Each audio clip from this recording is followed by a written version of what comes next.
What's your experience now, 2 weeks in? Is there actually a fourth branch of government? There most definitely is. And this is actually really, what Vivek's saying is really goes to the heart of the problem. In order for us to be a true democracy, a functioning democracy, the government must be responsive to the people. That's literally what democracy means. However, when you have a vast unelected bureaucracy that is not answerable to the public, and if the elected officials, if the president, the people in Congress and the Senate actually don't have the power to affect the bureaucracy, and it's actually extremely difficult to affect the bureaucracy, then you do not have rule of the people. You do not have democracy. You have rule of the bureaucracy. And this is obviously wrong. It is unconstitutional. And it is imperative, therefore, that we return power to the people of the country and not have tyranny of the bureaucracy, which we most definitely have had to follow to a degree that is absurd. As Vivek said, it's not just that there's an unconstitutional fourth branch of the government, but it is arguably the most powerful branch of the government. Joni, I see you're back. Would you? Yes. Can you hear me now? I can, yes. Yep. I apologize, gentlemen. Yes, it hopped to my laptop.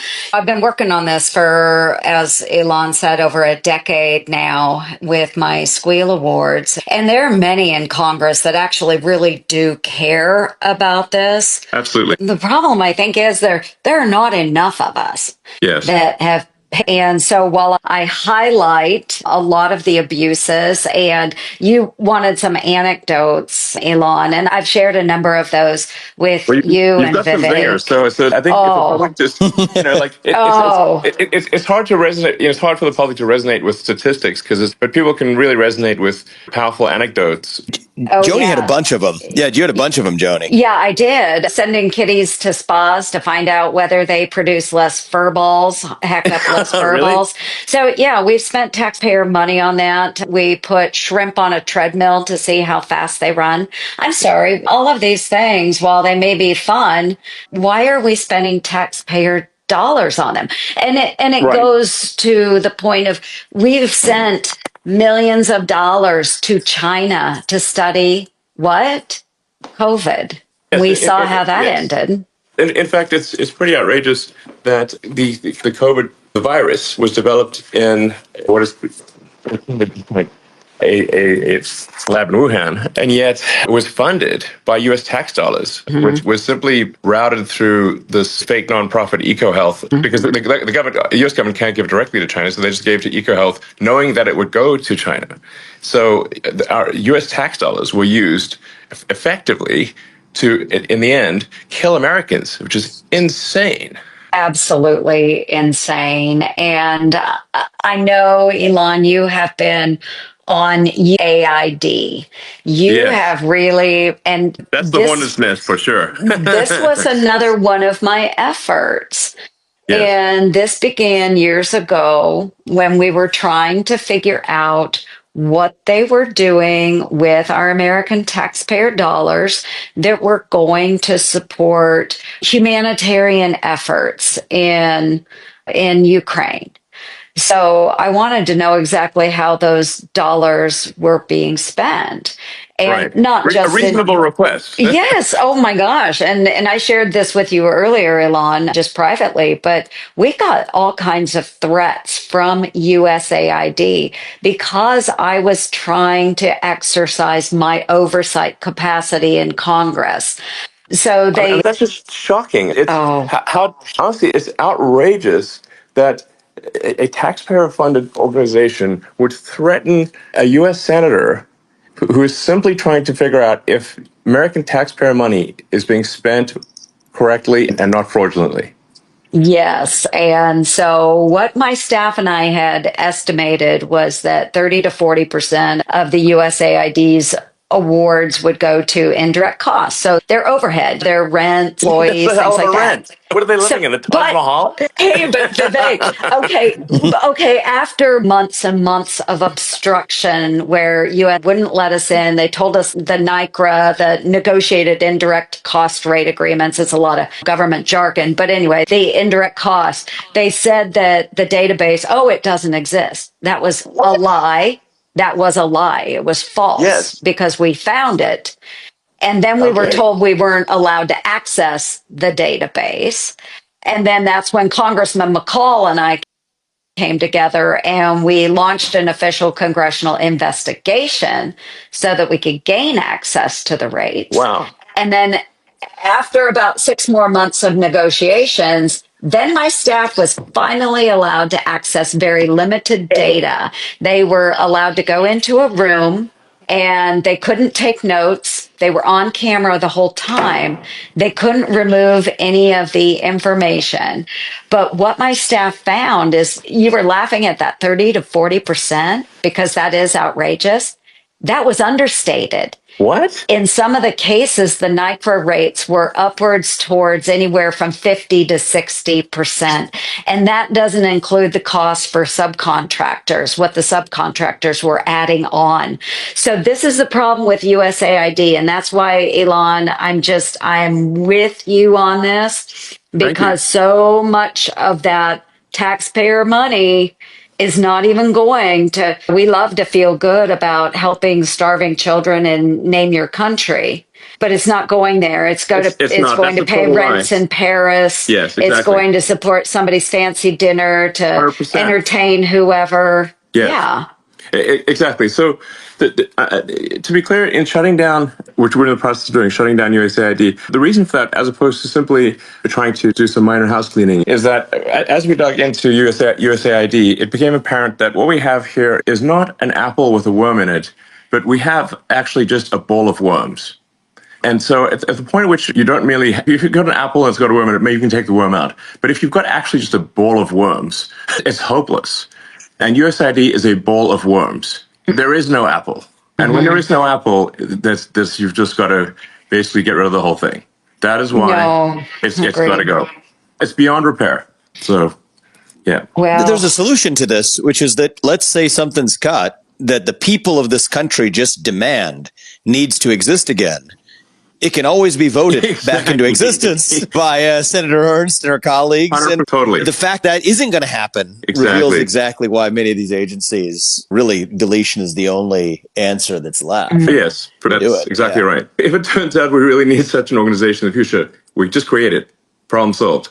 By the people. Yes, by the people, answerable and answerable to the people and to the people's elected representatives. That is the way that government is supposed to work. That I agree. And more transparency. Sunshine is the best disinfectant out there. And they hate sunshine. That tells you something. Yes. we need to be able to exercise our oversight. And this is where we have been blocked so long in Congress. You can go onto my official website on the internet.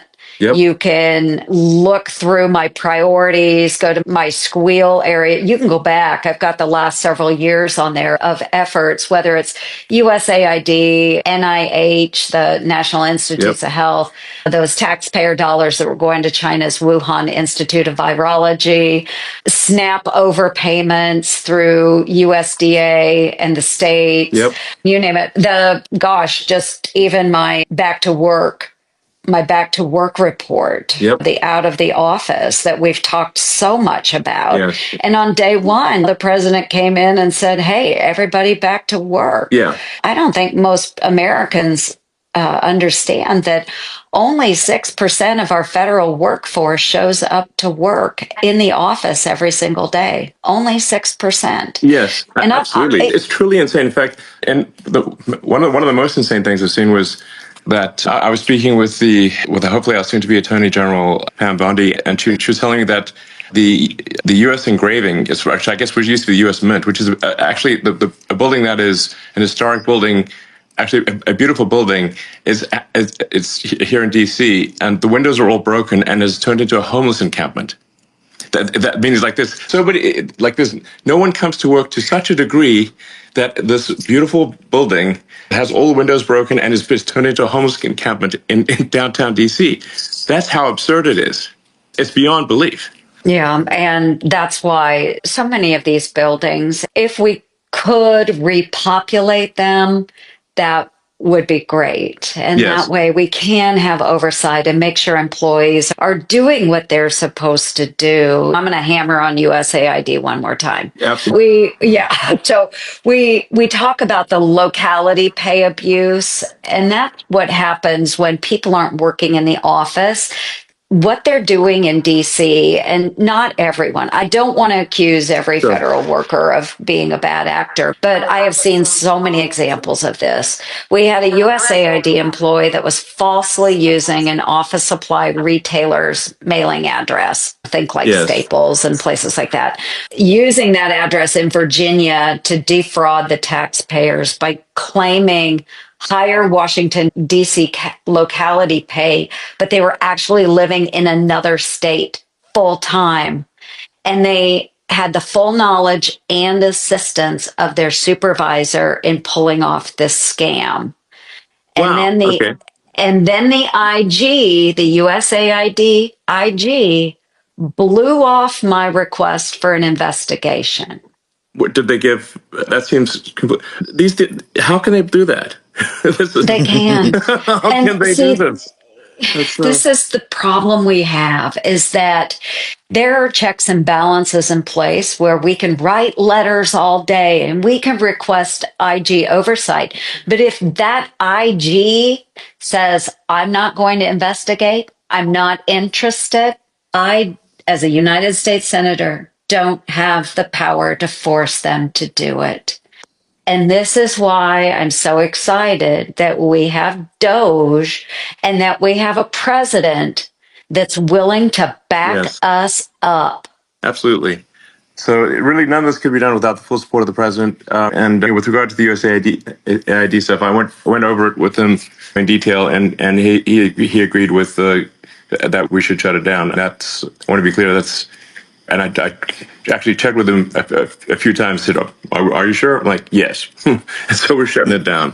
And it's also incredibly politically partisan, and has been supporting radical left causes throughout the world, including things that are anti-American, which is insane. Right, and that's why there are probably some arguments to be made about what could be important work that falls under USAID. But the fact of the matter is that it has been overshadowed by these bad actors.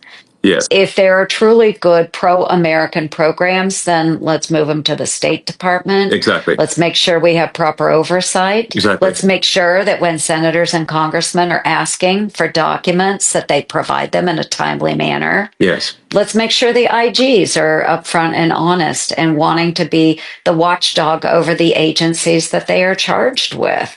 This is not rocket scientist, and you're a rocket scientist. This is simply common sense and being responsive to the electorate, and that's you just can't have these sort of institutions which are taking lots of taxpayer money, but then are not answerable to elected representatives of the public. Then they're totally disconnected. So I call it like we must move away from rule of the bureau to rule of the people, demos. And I would say I'm hopeful that some of this creates momentum, Joni, with senators, with some of your colleagues as well, in passing the REINS Act, right? Half of this is decades of Congress effectively just punting off the responsibility to avoid accountability. Not you, but many of your colleagues over the years. And hopefully, if this is a catalyst to say Congress and the Senate say we take the lawmaking power back to the elected representatives of the people and get the kinds of things done that haven't gotten done for years, like the REINS Act and other mechanisms to say lawmaking power comes back to Congress. I think that could be one of the best things to come out of all of this. I'm hopeful that happens this time. I know you're supportive. Yeah. Like so fundamentally, there's got to be a feedback loop to the people. You can't have these organizations that are just disconnected from the will of the people. Like I said, you just fundamentally do not have a democracy in that situation. You have tyranny of the bureaucracy, which is just inappropriate and needs to end. By the way, Elon, you know who's pumped up about you bringing everybody back to work is actually Muriel Bowser, mayor of D.C. Okay. I mean, you're talking about the homeless encampments. I talked to her maybe, last month or month and a half ago. And that's a Democrat. Doesn't matter. It's basically the base principle of A, self-governance, and B, saving money and making sure that our buildings aren't being infested by homeless invasion, but instead is actually creating a thriving capital, I think is shockingly a bipartisan idea if we give people the permission to come out as Democrats and say those things make sense, which I think we're seeing some of, which I think is cool. No, you're absolutely right. The lack of people showing up for work in DC has actually made DC look like a ghost town. In fact, parts of DC, it looks post-apocalyptic in parts of DC because once people start coming to work, then the restaurants close down, then the stores close down, and then you just have boarded up stores and restaurants, and it destroys the small businesses in downtown DC. Yeah, and there's a reason why people come to work and are more effective and more collaborative in one place. Yeah, we're rediscovering why do you have offices? Oh, it turns out there's a reason. And the president has made his will clear. Return to work. That's it. End of story. I think the first 2 weeks has been pretty massive. And if it continues at that rate, even if you think about one of the big economic questions right now is the 10-year treasury rates, right? They're going up. Bond markets don't like our national debt. If this is the pace of what cutting looks like presented in a coherent plan, I'm hopeful that bond investors and credit investors in the U.S. government debt can at least say, okay, this is positive progress, which actually will bring down not only the costs that you're cutting directly, but also our interest rate costs. Yes. And I think that's really when we hit a virtuous cycle here, which I think could happen soon. No, I agree. Actually, the bond markets do not currently reflect the savings that I'm confident we can achieve. And I'm giving a talk later this week with JP Morgan Chase and Jamie Dimon. And that'll be obviously a financial audience. And really to say, look, if you're shorting bonds, I think you're on the wrong side of the bet. It's basically... Seriously. Yeah, it's really basically the bond... There will be less debt needed as we stop wasting taxpayer money on crazy things. Whatever the $50 million for condoms to Gaza, which I suspect didn't actually end up being condoms in Gaza. That's a lot of condoms, guys.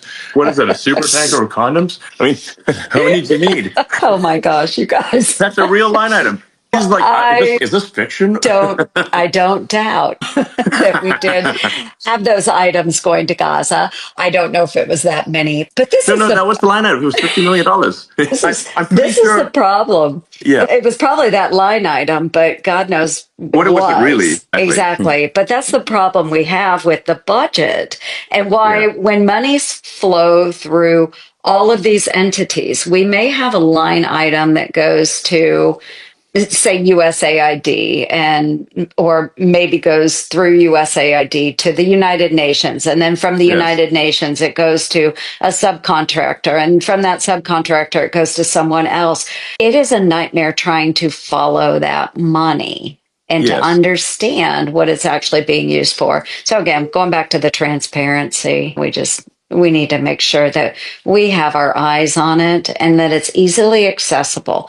And maybe not just by members of Congress, but also the public as well. I agree. It should be, if it's public money being spent, it should be in full view of the public. And when they want to hide the stuff, frankly, it is the reality is because there's massive fraud and abuse. That's the reality. Nobody needs to hide something unless they have something to hide. Once in a while, you've got something that's, say, an intelligence operation or that actually needs to be classified, but that's a rare situation. That's a tiny fraction of expenditures. The vast majority of these things, it's unfortunately a tremendous amount of fraud and abuse. And the reason that it's so extreme with the federal government is that the checks never bounce for the federal government. Okay, so the federal government can always make more money. And the problem is that in doing so, that's what creates inflation. Something that I really want to reinforce for people is that it's government spending that creates inflation. So when you see prices go up at the grocery store, it's because the government spent more money than it brought in taxes, increased the money supply, diluted the value of money, and made your paycheck be less valuable. It meant like the prices are going up because of government-induced spending, of government spending that results in inflation. So now it's just very important to connect those dots because people they think maybe the supermarket's taking advantage of them, and they're not. You can look at the financials of the supermarket; they have 2% margins. It's got nothing to do with price gouging of the supermarket. It's just that the government spent too much that increased the money supply and diluted the value of somebody's paycheck. And that's why the prices go up at the grocery store. So, but the good news is, if we solve government overspending and the money supply grows at the same rate as the output of goods and services, there will be no inflation. And the prices in the supermarket now will be the same as the prices in the supermarket in a year. And that's a super big deal. And that really affects people's lives. That's what we're aiming for. And we're going to do everything possible to succeed in that goal. And I think every dollar saved, the problem you just mentioned, Elon, is exactly why 10-year interest rates on U.S. Treasuries are persistently going up. Even if the government's trying to make them go down, the market's bidding them right back up. Yes. But conversely, for every dollar, hard dollar actually saved, right? So how many ever billion it was in the first 2 weeks, there's actually, it's almost like a 2-to-1 saving, because that means that the interest rate that lenders to the U.S. government charge will go down. Yes. At a time when the interest rate payment itself on our national debt is one of the biggest items of our federal budget. Mm-hmm. Yes. So that automatically comes down for every one of these other savings. Exactly. And the only thing to be presented as a coherent plan, which I think you're already beginning to do, that alone, I think, will have a 2-to-1 savings for every dollar that's actually hard dollar that's actually saved, because you get the interest cost next year that comes down as a consequence as well. Yeah, that's actually a very good point you just made, Vivek. I just want to basically repeat that and reiterate that for the audience. When you actually get a double benefit when you bring down government spending, and there's a very important double benefit, which is that you stop inflation and interest payments go down, because the government is no longer borrowing money. So if the government is borrowing money, it's actually competing with everyone else to borrow money, and that drives up the interest rate. So if we solve government spending, in a nutshell, your grocery bill stays the same, your mortgage payment goes down, and your car payment goes down, and your credit card bill goes down. Exactly. I think that's what the people of America want, obviously. Yeah. And that's I couldn't a good agree. goal. I couldn't agree. It's really important. And I'm sitting here tonight in Iowa, and I took my mom to church this morning, and man, everybody at church, we all stand around afterwards and visit, and everybody's just really excited about the opportunity that the new administration is bringing, because costs are just through the roof for people in my neighborhood in Southwest Iowa. It's hard. These are folks just getting up every single morning, trying to do their job and do the best. And yet we as a government have failed to listen to their needs, and then to be able to cut the spending at the federal level, to make sure that their taxes stay low, and make sure that we are paying down our debt. No more deficit spending. Let's try and balance this budget as best we can. And we've heard plans from Ron Johnson and others in the Congress, but we've really got to get serious about it, because every one of my constituents owes $67,000 to our national. That's outrageous. And it's getting worse over time. So really, if we don't do something about it, America's going to go bankrupt. That's a fact. So we must do something about it. It's imperative. Senator Mike Lee, I see you've joined. Would you like to add something to this conversation? You've got some great stuff as well to talk about. Yeah, I'd love to. Thanks so much for the invitation. Look, I see this as an inflection point. Every 75 to 90 years in Anglo-American history, we've seen a major upheaval.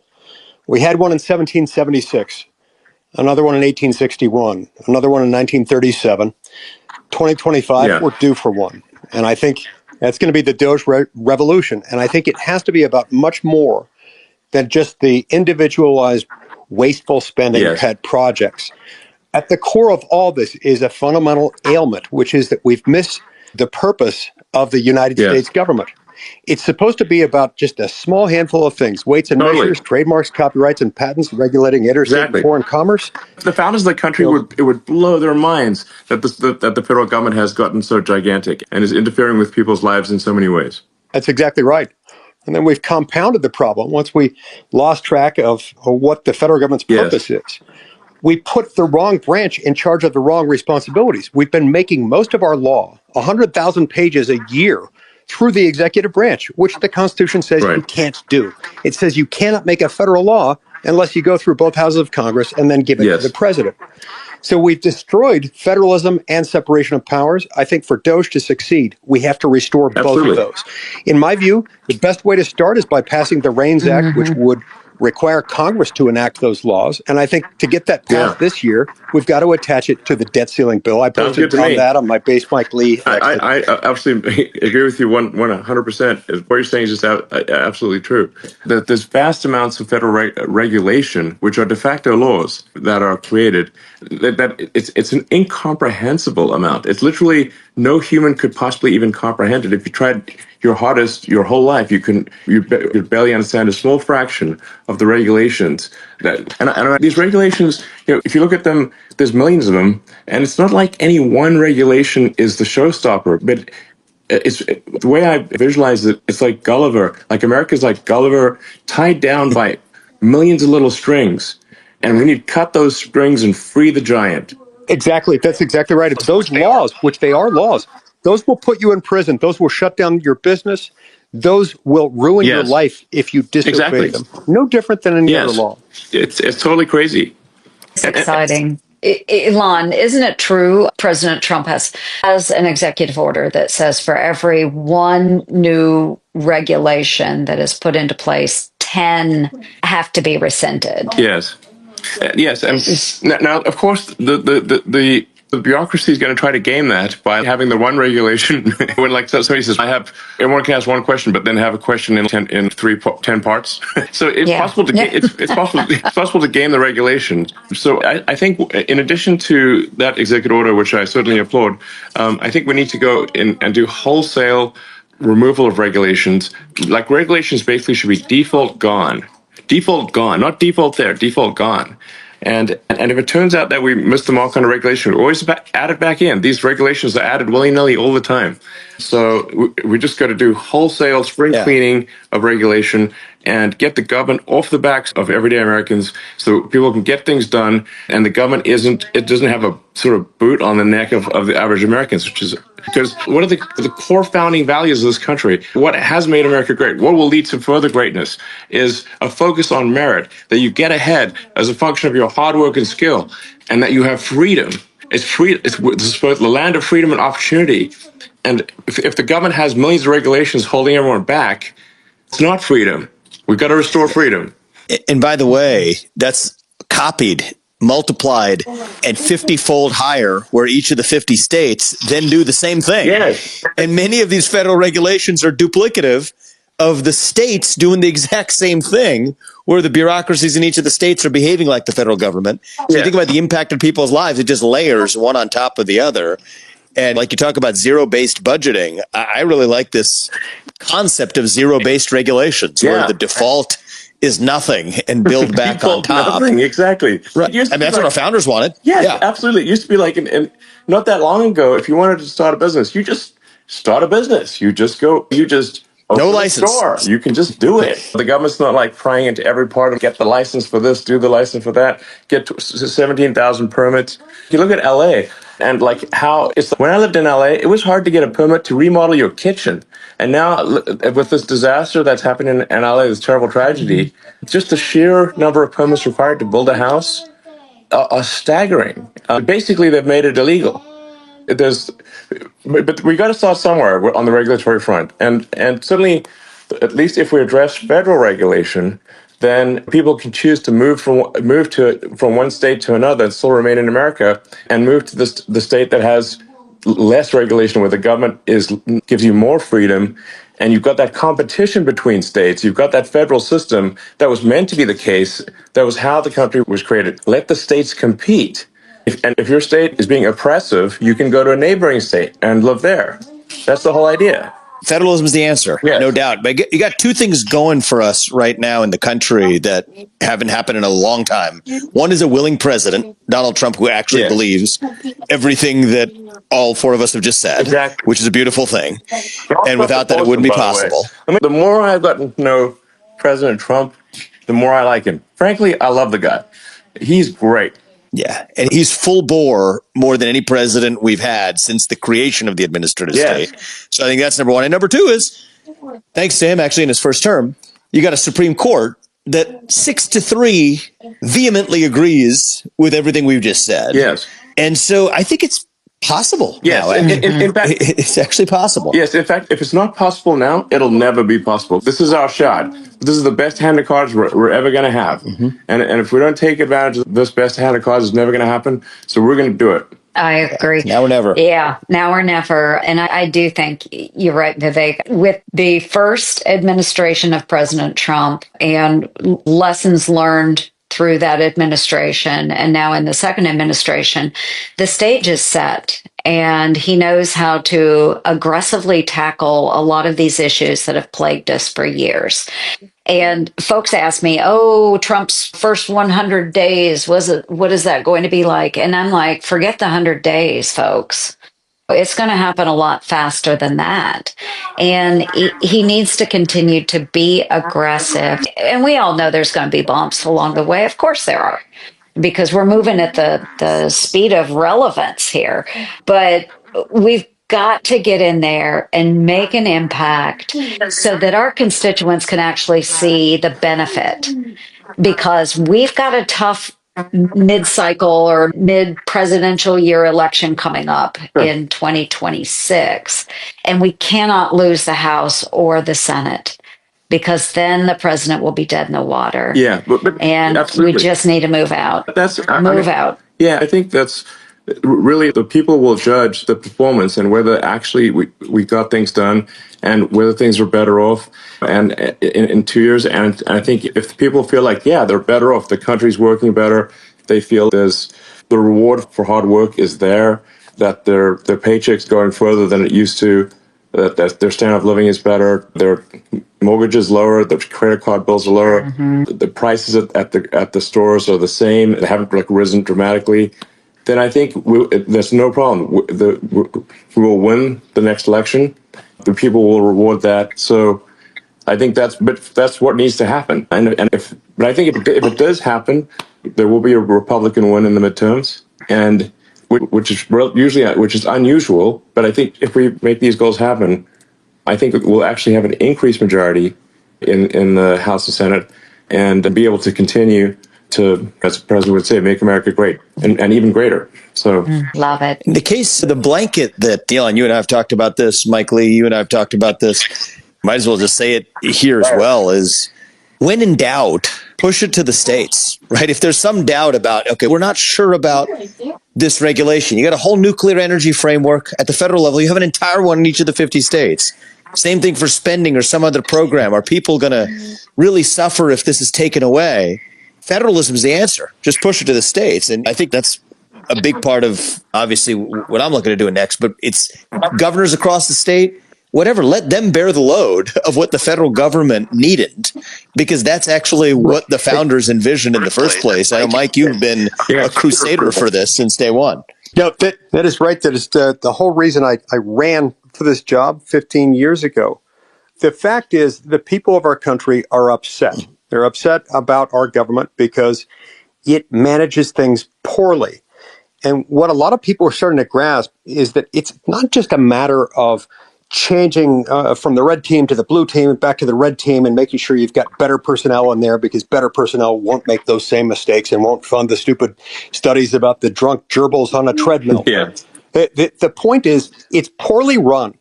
Because when the U.S. government is doing all kinds of things that it's not supposed to be doing, that should be left to the states or to the people, in the words of the 10th Amendment, it becomes very poor, very bad at doing a few things that it is supposed to do. You can't be good at running the Pentagon and at making sure that traffic lines of commerce are open when you are doing all kinds of things that the federal government wasn't built to do, or using it as the wrong tool. There are very few things that the federal government currently does that the federal government is itself uniquely equipped and constitutionally authorized to do. That's what we've got to get back to. And that's why this is going to be a painful, radical, transformational change in many circumstances. But it's going to be a huge relief to the American people Once we get through the initial shock, and once we get through this stage where the media is telling us that the sky is going to fall, dogs and cats living together in the streets, apocalyptic stuff, once they realize that's not true, they're going to feel this huge burden lifted. That's what we want. We want a better future for America. We can't get to Absolutely.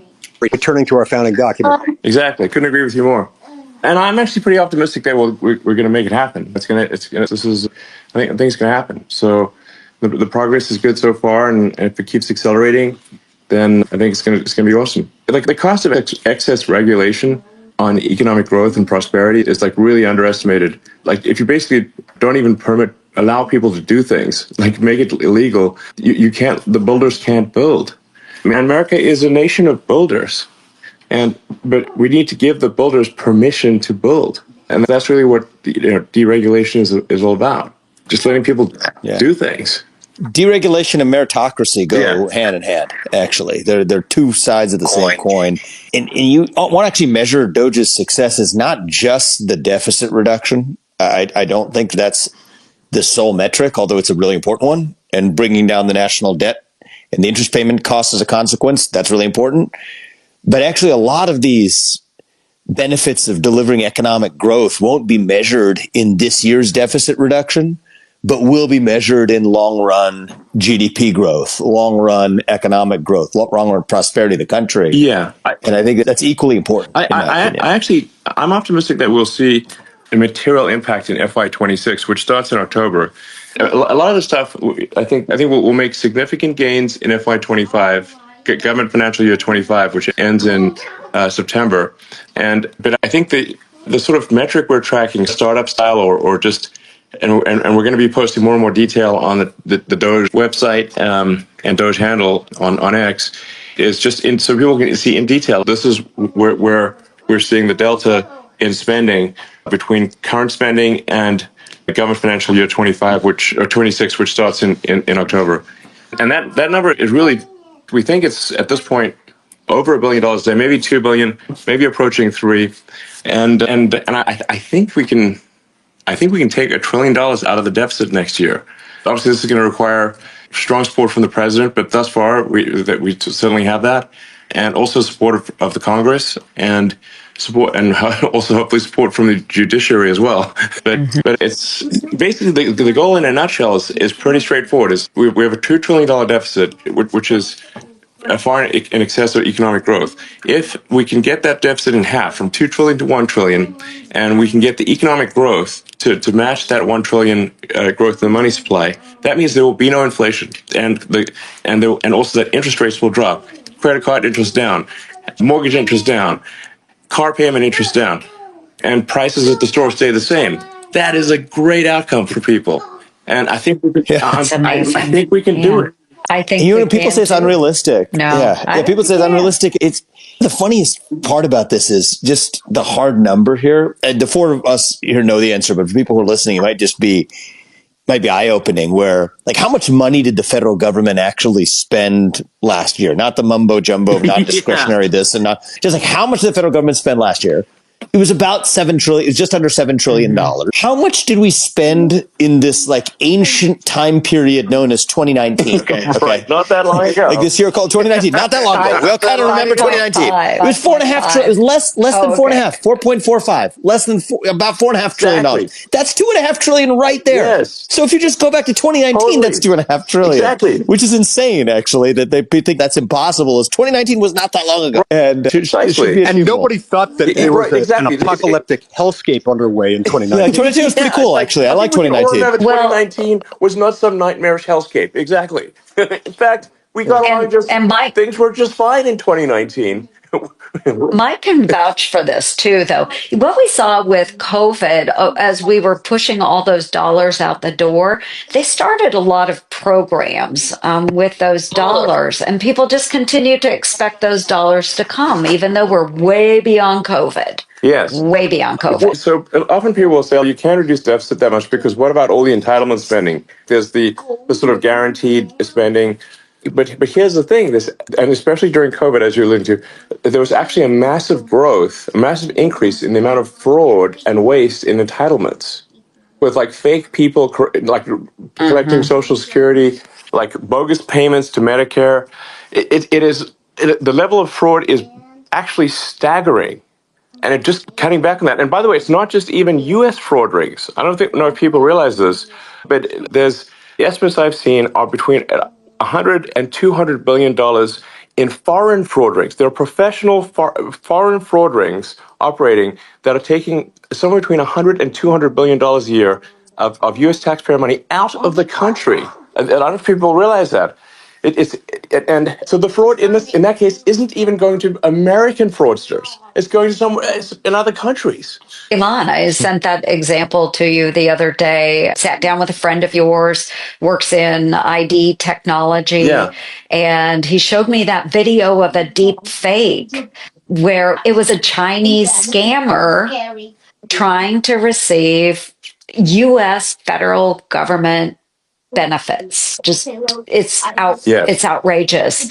But so much of that money that Chinese scammers are taking out of the pockets of our taxpayers. Yes, and I mean, there's American entitlements are being defrauded by people not even in the U.S. and from many other countries because the fraud controls are so weak on the entitlements programs. The due diligence is so bad that it's actually possible to operate hundreds, if not thousands, of fake people and get entitlements sent to you that you then take the money out of the country, out of the United States. This is happening as we speak. It's utterly insane. So this is why I'm actually quite optimistic that $1 trillion can be saved just by addressing waste, fraud, and abuse. While it's a lot of work, I don't think this is some insurmountable task. I am confident it can be done, and we'll do everything in our power to make it happen. And I think that'll be, if we succeed, and I'd like to ask for the support of the American people, because we're going to get a lot of opposition. Because let me tell you, what I remember most from, one of the things I remember from the PayPal days was that who complains the loudest is the fraudsters. Okay, so when somebody was trying to commit fraud to PayPal, where we would see the most amount of righteous indignation, like it would be like immediate, over-the-top righteous indignation, was from the fraudsters, not from honest people. Because honest people are like, oh, I think there's something wrong with my account. I wonder what's wrong. Let me inquire. But the fraudsters will come at you immediately. It's like a tell that someone's actually doing fraud because the level of faux outrage is way over the top. So we're going to get a lot of that. A lot of people claiming with fake outrage, claiming that they're a single mother with kids just trying to feed them. Meanwhile, it's like some dude operating a fraud ring out of another country, actually. That's what the kind of thing we'll see. So really, I would like to ask for the support of the American people in pursuit of this goal, and bearing in mind that we're going to see some pretty outrageous stuff from the fraudsters as we crack down on fraud. They're going to be the loudest complainers. To anyone in America listening to this, your support in pursuit of this goal is very much appreciated. Thank you. Absolutely. And thank you, Elon and Vivek. I think we've got a ways to go, but I'm glad it's rolling along. And this has just been the most aggressive effort, really, to downsize or right size our government since probably at least the Reagan Revolution. So just excited to be part of it and have the support of the American people as we move through and make them squeal in Washington, D.C. Yeah. Thanks to DJT. Thank you, Elon. And you keep kicking ass. And when in doubt, send it to the States. Yeah, exactly. And we'll take care of it there. Exactly. All right. So. Cool. Thank you, Senator Lee, and perhaps one day Senator Ramaswamy, Governor Ramaswamy. At some point. Yeah, that's the direction we're headed. Yeah. And everyone who tuned in. And once again, I'm asking for your support for a noble goal. And please help in any way you can. Sometimes it's like the small things that happen on the side that there's this sort of small thankless tasks that actually will result. DOGE is going to win. DOGE will win if millions of people support it in ways that I wouldn't even know how they supported it, but just that you did. And to the unknown soldier. Yeah, definitely. And hey, Elon, before we all break out of here, I do want to acknowledge I've founded the Senate Doge Caucus on my side of the rotunda. We've got some great co-chairs over in the House as well with Pete Sessions and Aaron Bean and Blake Moore. They have got now, I think, over 100 members of Congress that have joined the DOGE caucus, and we've got 18 and climbing in the United States Senate as well. You and the president and Vivek have all really gotten everybody to come together, and I'm just really grateful that we have an outlet and are able to do this. Thank you all so much. That sounds good. And we'll be doing this every week. So I look forward to having members from the House and other contributors and try to keep the people informed and of the progress. And I think it'll be very interesting to follow along. So thanks everyone. Thanks so much, Elon. Thanks, guys. Whoa, this is the wrong way.